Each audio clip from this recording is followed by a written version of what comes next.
Hello everyone and welcome to Sukash kitchen. வணக்கம். So எங்கள் தோட்டத்தில் இன்றைக்கி பூ எல்லாம் என்ன இருக்குதுன்னு பார்க்கலாம். எப்போவுமே காய்கறி பழம் இதெல்லாம் பார்க்குறோம். நம்ம சாப்பிட்ற சமாச்சாரம் எல்லாம் நிறைய காட்டியிருக்கேன். மாங்காய், தேங்காய், பழம் எல்லாம். பட் நமக்கு சாப்பிட முடியாது. ஆனால் கண்ணுக்கு குளிர்ச்சியாக இருக்கிற சில பூக்கள் எல்லாம் இன்றைக்கி தோட்டத்தில் என்ன இருக்குதுன்னு பார்க்கலாம். எல்லாத்தோட பேரும் எனக்கு தெரியாது. யாருக்காவது அது பேர் தெரிஞ்சால் எனக்கு கமெண்ட் பாக்ஸில் போடுங்க.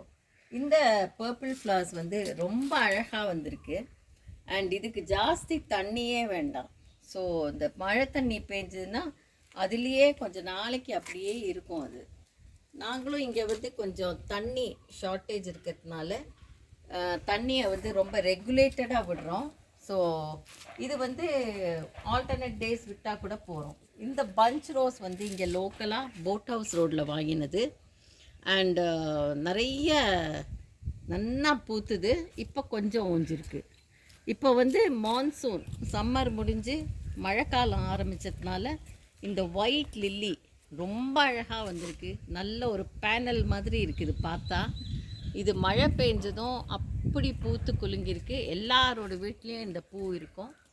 அண்டு ரொம்ப அழகாக ஃப்ரெஷ்ஷாக அப்படியே இருக்குது. இந்த பூ வந்தோடனே நிறைய பட்டுப்பூச்சி வந்தாச்சு. நிறைய பட்டர்ஃப்ளைஸ் சுற்றின்னு இருக்குது கார்டனில். அண்டு இந்த மாதிரி இயற்கையாக பார்க்குறது நமக்கே ரொம்ப சந்தோஷமாக இருக்குது. அண்டு இங்கே இந்த மஞ்சப்பூ கொஞ்சம் வர ஆரம்பிச்சிருக்கு. இப்போ தான் ஸ்டார்டிங். அண்டு அது ஃபுல்லாகிடும் கொஞ்சம் நாளில். நிறைய பூத்து நிறைய ஃபுல்லாகிடும்.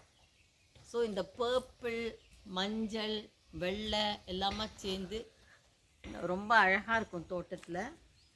எல்லாருமே சின்ன சின்ன தோட்டம் இருந்தால் கூட பால்கனியில் ஒரு பாட்டில் ஒரு சட்டியில் வச்சா கூட கொஞ்சம் பூ வெரைட்டிஸ் ஏதாவது வச்சு அழகு பார்க்கலாம் வீட்டுக்கு. அண்ட் இங்கேயும் இந்த பர்பிள் ஃப்ளவர்ஸ் ரொம்ப அழகாக வந்திருக்கு. ஒயிட் ரோஸ், இங்கே பிங்க் ரோஸ், அண்ட் இங்கே மேஃப்ளவர் இப்போ தான் ஆரம்பிச்சிருக்கு. இது பேர் பின்குஷன் லில்லின்னு சொல்கிறா. அண்ட் இது என் ஃப்ரெண்டு கிஃப்ட் பண்ணது. ப்ரீவியஸில் ஒரு ஷார்ட்ஸ் வீடியோ போட்டிருக்கேன், அதை பாருங்கோ.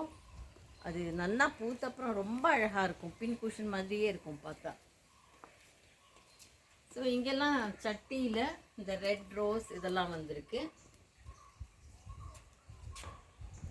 அதில் ஒரு பூச்சி உட்காந்துருக்கு, தத்துக்கிளி.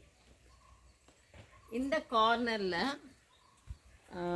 இந்த பாமோட இதுவும் எவ்வளோ அழகாக இருக்குது பாருங்க.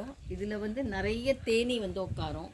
இந்த தேனி உட்காந்துருதுன்னா புசு புசு புசு புசுன்னு சத்தம் போட்டுண்டு ரொம்ப அழகாக இருக்கும் பார்க்குறதுக்கு. ஸோ இந்த மாதிரி இயற்கையாக வருது இதெல்லாம் ரசிக்கிறதுக்கு நமக்கு ஒரு டைம் ஸ்லாட் வச்சுட்டு நல்லா என்ஜாய் பண்ணணும். இந்த தானி ஸ்டாக்கில் வந்திருக்கிற இந்த ஃப்ளவர்ஸ் ரொம்பவே அழகாக இருக்குது. ஸோ ரொம்ப அதை ப்ரூன் பண்ணி விட்டு கட் பண்ணி ட்ரிம் பண்ணி எல்லாம் பார்க்காதிக்கு கொஞ்சம் நேச்சுரலாக வளர்கிற மாதிரி விட்டுருக்கோம். ரொம்ப ஜாஸ்தி தண்ணியும் வேண்டாம் இந்த பூக்கெல்லாம். அது தானாக கொஞ்சம் வளரும். ரெய்னி சீசன் வந்தால் இந்த மாதிரி பூத்துக்குங்கும். எல்லோரும் கொஞ்சம் கொஞ்சம் ஃப்ளவர்ஸ் க்ரோ பண்ணி நேச்சரை வீட்டுக்குள்ளே கொண்டு என்ஜாய் பண்ணுங்க. தேங்க்ஸ் ஃபார் வாட்சிங். Subscribe, share and comment. Thank you.